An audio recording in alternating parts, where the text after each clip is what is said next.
Okay, so welcome back. This is part two in our series where we investigate the concept of testing a transformer using what's called a ring tester.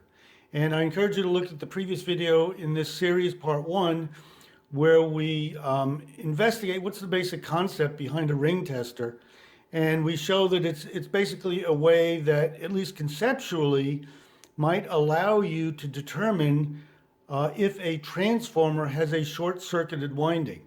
And in the previous video, we use a free piece of software called LT Spice, which is an excellent way to simulate electronic circuits. And we have a series, LT Spice from Beginner to Expert, that show you as a beginner how to use LT Spice. And we use that in the previous video to make a simple conceptual circuit showing how a ring tester works. And we show that it's basically an LC oscillator circuit. So I encourage you to take a look at the previous video. And also this video is part of another series or a playlist called Understanding Transformers. And I encourage you to look at that too, because we talk about some of the basics of transformers, how they work. We talk about things you don't normally see people talking about, but are very important, like concepts like saturation and protection of transformers, and I encourage you to take a look at that. So again, in the previous video, we used LT Spice. We generated a very simple conceptual circuit to show how a ring tester might work. But also, we addressed some of the real complications and challenges in the concept of a ring tester and showed that there's a lot of variables in a ring tester circuit that make it questionable about how useful it can be in the real world. So I encourage you to take a look at that. What we're going to do in this video is we're going to take the next step, and we're going to focus a little bit more on bench testing of a transformer using the concept of a ring tester. And you can see here I've got a ATX power supply switching transformer, and I am applying, using my function generator like we did last video, a square wave, very, very low frequency square wave. And coming out of the function generator, I'm going through a very tiny capacitor. And this is what we simulated in the previous video in LT Spice. It's a 0.1 microfarad capacitor. And then we have the function generator square wave across the primary winding, and I'm tapping off to the oscilloscope showing the results. And as we showed before, as we hit it with a pulse, the L and the C in the circuit, the inductance of the transformer and the capacitance, ring, and you can see that on the scope.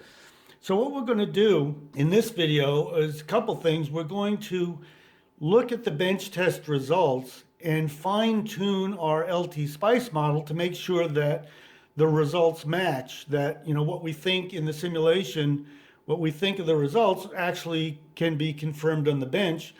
And that will also help us to understand some of the characteristics, like what are the real characteristics of the switching transformer and so on. But also what we're going to do is we're going to vary some of the unknowns or the parameters that might make this complicated. We're going to vary them and see to what extent that affects the result of the ring test circuit. So now what I've got here, again, I've got a very low frequency 0 to 10 volt square wave coming into the transformer, but first it's going through a 0.1 microfarad capacitor and then into the winding.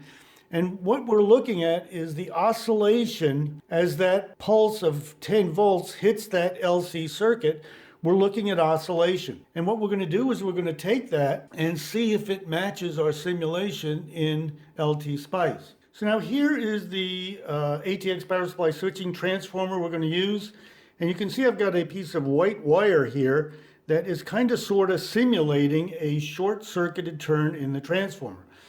And what we can do in our bench testing is we can connect those ends together, and it will simulate, hopefully, a legitimate short-circuited turn in the transformer. But as we talked about in the previous video, is this really a legitimate short circuit in the transformer? Actually, is there, in any particular case, is there like a resistance between the turns? Is it really a solid short circuit? And we indicated some concerns about, is this ideal short circuit going to be applicable to a real world failed transformer? And is the ring tester going to help us? So what we can do is we can hook this up and try it with and without a short circuit and add resistance and do a bunch of different variations to see how that impacts what might be the results of the ring test. So here we are in LT Spice with the circuit we used in the previous video, and we've got our square wave, our pulse from 0 to 10 volts coming in. We've got a resistor, we've got our 0.1 microfarad capacitor, and we've got our switching transformer, and we've modeled it with 2 secondary windings, one a good winding and one to simulate our white wire we had with a short circuit. And presently we've got this open. So what I've done is I've made some minor tweaks to this simulation to get it closer to the actual bench test to save you the time. This switching transformer, I had 10 millihenries as the inductance. Actually, if we look at the LC oscillations, this is a little bit more like 6 millihenries. So a little bit of a tweak to get us with the right oscillation frequency. And I've also changed this resistor to reflect the output impedance of this function generator, which is 50 ohms. Now that we've got this tweaked to what we think are more accurate values, let's run the simulation. And here's the result of the simulation. And right off you might think, well, that's pretty close to what we saw in the bench test. We've got these few oscillations and it's like 1 millisecond that it's ringing. So let's take a look at the actual bench test result. And here is the waveform from the scope. And you can see, wow, it's pretty close, right? You've got, here we've got 2 volts per division vertically. And here we've got 2 volts per division vertically. And above 2 volts in the simulation, we've got 1, 2, 3 pulses.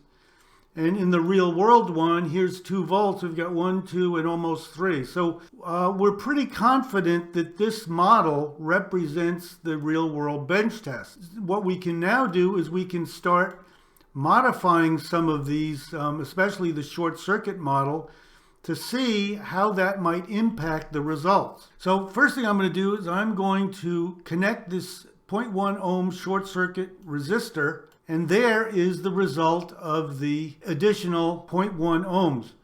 Now here is the result of the bench test with the short circuit, and you can see it's pretty close to what we've got here. We've got one peak, and in the simulation we have another peak that goes above 2 volts. Here it doesn't quite make it, but we're in the right ballpark, okay? So we're showing that by adding this 0.1 ohm resistor, and again, it depends on the actual value of this resistor and everything else, but at least we're in the ballpark. So we're fairly confident that we have a good understanding about the LC properties of this circuit. So now you might be thinking, well, wait a minute, you've got this big resistance here in the circuit, and that's definitely going to skew the results. And you're absolutely right. And that goes to the point that we've been trying to make, that you really need to know what the parameters are in your circuit if you're going to rationally determine what's a good number of output rings or pulses. We can change this back to 0.1 ohms and rerun it, and you can see it barely decays over time.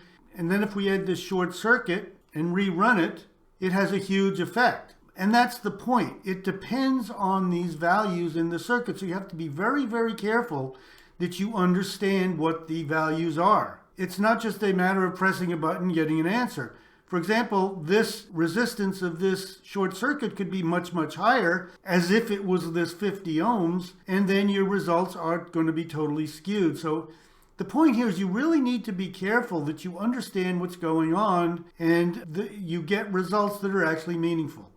So let's assume we're not using a function generator with a 50 ohm output impedance. We're using some other testing circuit, and we've got our 0.1 ohms of resistance here.